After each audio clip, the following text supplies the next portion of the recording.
जिरि जिरि बोहैलांनाय दैसायाव नोंनिनो सावगारि बेरखांफैयो गोथौ लैथोमानि दाहार बायदि गुवार गोथौ आंनि अननाया।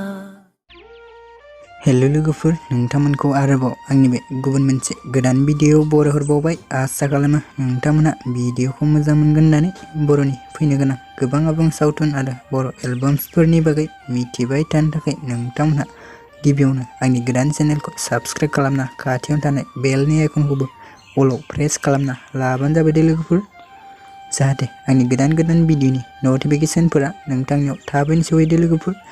स' लोगोफोर, दिनै आं मोनसे अफिसियेल बर' मिउजिक भिडिअनि सायाव आपडेट लानानै फैदों दे।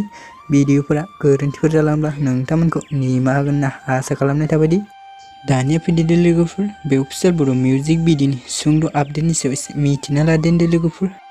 स' नोंथांमोन गोबाव समनिफ्रायनो शुटिं जाबाय थानाय लेहेर फिल्म प्रडाक्शन बेनारजों दिहुनजानाय जिरि जिरि मिउजिक भिडिअनि टिजारखौ जोंहा दाबावैनो आपल'ड जाबाय दे लोगोफोर। स' नोंथांमोना जुदि बे अफिसियेल बर' मिउजिक भिडिअनि टिजारखौ जुदि दासिमहालागै जुदि नायाखै, अब्ला आंनि चेनेलनि गेजेरजों नायनो हागोन दे लोगोफोर। भिडिअनि लिंकखौ आं डिसक्रिप्शनाव होनानै दोननाय जादों दे लोगोफोर।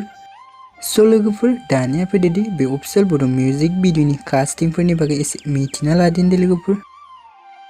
स' लोगोफोर, बे अफिसियेल बर' मिउजिक भिडिअ गुबै फावखौ खालामदों बर'नि मुंदांखा एक्ट्रेस बिथां प्रियंका लाहारी आरो एसामिसनि मुंदांखा एक्टर बिथां विवेक बराया खालामदों दे लोगोफोर। सिंगार आलफिनस्तान बर', प्रडिउसार फारुल बराली बर'। स' नोंथांमोन भिडिअखौ बेखिनिसिम नायनायनि थाखाय नोंथांमोननिसिम रोजा रोजा साबायखर थाबाय दे। गोजोन्थों।